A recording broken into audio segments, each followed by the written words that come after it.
Hello again and welcome back to our course on PowerPoint 2013. In the previous section we started our first brand new presentation and we set up the slide size and orientation and a background color. In this section we're going to start to put some content into this presentation.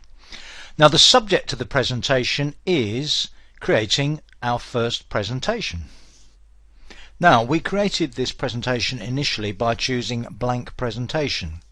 And the single slide that we get we can select on the left there, and the slide itself is shown here. Now I didn't actually type in the words that you can see there. They are what are called placeholders, and the click to add title and click to add subtitle are indications that I can now enter some text onto this first slide. And literally if I click on the title, it appears to disappear, the cursor appears, and I can type in my title. Now my title is going to be my first presentation. Now when you're using placeholders, that's basically what happens. You click within the placeholder and you type the text. Let's try that with the subtitle. And there we are, that's the first slide ready. Note that as I've typed, the thumbnail on the left there has been updated to reflect what I've typed, and that while I'm working on the slide here, you can see on the ribbon that I've got a Drawing Tools contextual tab, a Format tab as well. So how about a second slide now? Let's go to the Home tab, and we've got in the Slides group a New Slide button. The button is in two parts. The top part is the new slide. The lower part gives us the option to choose, as you'll see in a moment. I'm just going to click on the top one for the moment. And if I do, note that although it appears as a second slide here, the placeholders have a different layout to the one that I had on that title slide. But let's fill this in anyway, and I'll talk about that issue in just a moment. So put a title on the second one.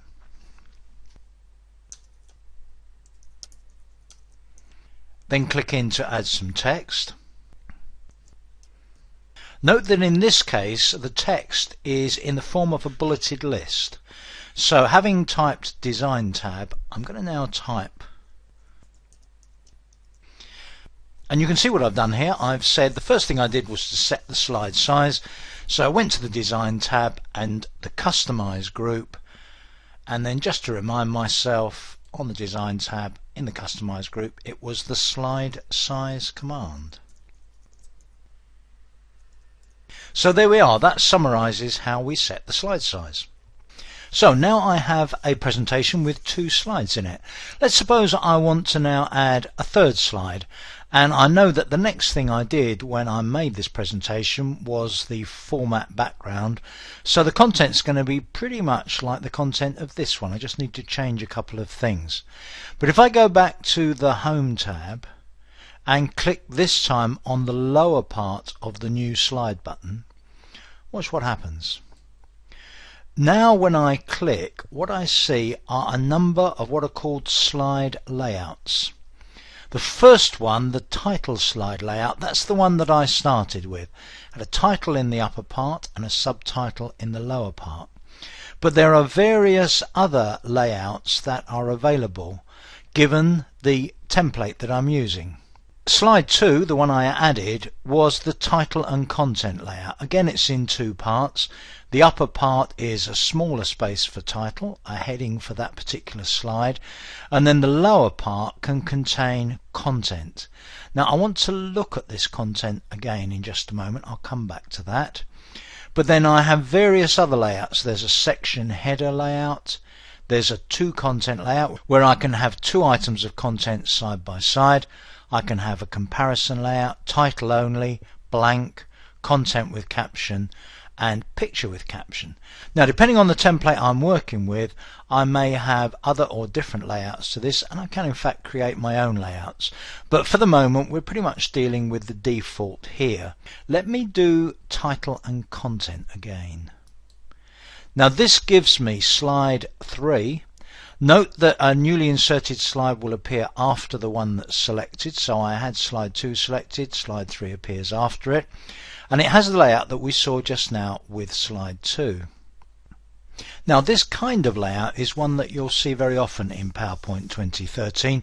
We have a title at the top, we have click to add text, and this defaults to a bulleted list because that is a very common type of content for PowerPoint presentations.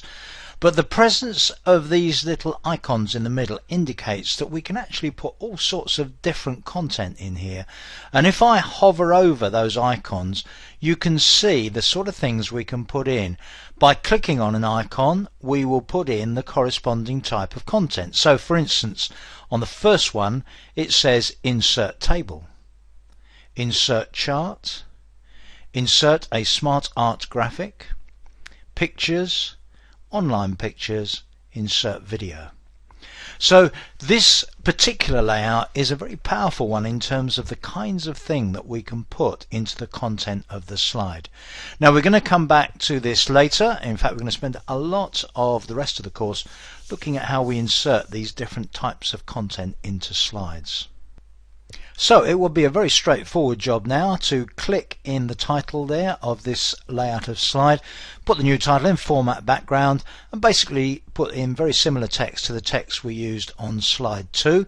But instead of that, I'm going to do something you're probably not expecting, and that is that with slide 3 selected, so click on slide 3, I'm going to press the delete key and delete slide 3. It really is as straightforward as that to delete a slide. What I'm going to do this time is I'm going to create slide 3 by copying slide 2.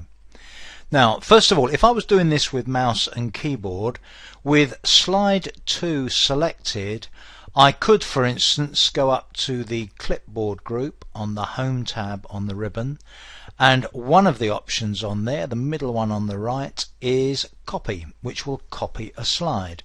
And having copied the slide and making sure I select, in this case slide 2 itself, to paste it, I could paste slide 3 and it will be an exact copy of slide 2. Alternatively, if I'm using touch, let me just touch on slide 2. That brings up the mini bar. Tap on copy. Again, tap slide 2 and tap on paste. And I've done copy and paste using touch in that case. Now with slide 3 selected, I can click inside the title. This is no longer set the slide size.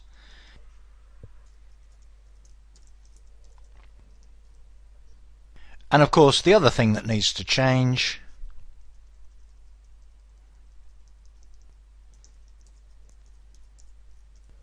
and there's slide 3.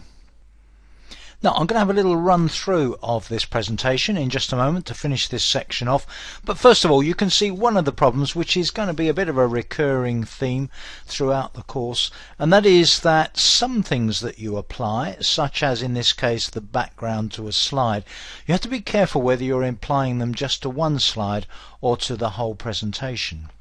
So if I go back, say, to the first slide there, which we had that sort of light blue background to, back onto the Design tab, back onto Format Background, the colour we had, you remember we selected there, it's still selected. What I would really need to do is to say Apply to All. And that background is then applied to all of the slides in this particular presentation. So we've created our first presentation in PowerPoint 2013. We have 3 slides, we have a nice blue background, it's very plain, but that will help to make it very easy to read. Let's see what it's going to look like on screen. Now when I'm doing this, I have a number of options for how to view this on screen, and I'm going to talk about those options in the next section. But for the moment I'm going to use one of the views that's called the Reading View. So I'm going to go into Reading View now. You can see the first slide. Note that because it's a widescreen presentation on a non-widescreen computer display, we're going to get the letterbox effect. Don't worry too much about that. And I step through the presentation using the arrow keys on my keyboard. So the right arrow key takes me to the next slide, again to the next slide, and then I can use the left arrow key to take me back again. And that gives me some idea of how my first presentation is looking. And when I finish previewing my presentation, I can just click on the normal button on the status bar and get me back into the normal mode for working on my presentation.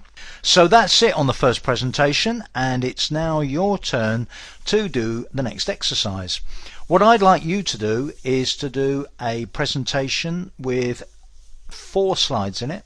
The first slide will be a title slide, and the other 3 will be as follows. Each slide will have as its title the name of one of the tabs on the PowerPoint 2013 ribbon, and then listed underneath in bullet list form, the same basic layout as we have here, will be the name of 3 of the groups on that tab of the ribbon. My answer to this is example 3 in the provided files, and you can use my example if you need to as a guide, but as I say, it's 4 slides in total. The first one will be the title of the whole thing, possibly with your name as the subtitle, and the other 3 are the names of 3 tabs, and for each of those 3 tabs, 3 groups that are on that tab. I'll see you in the next section.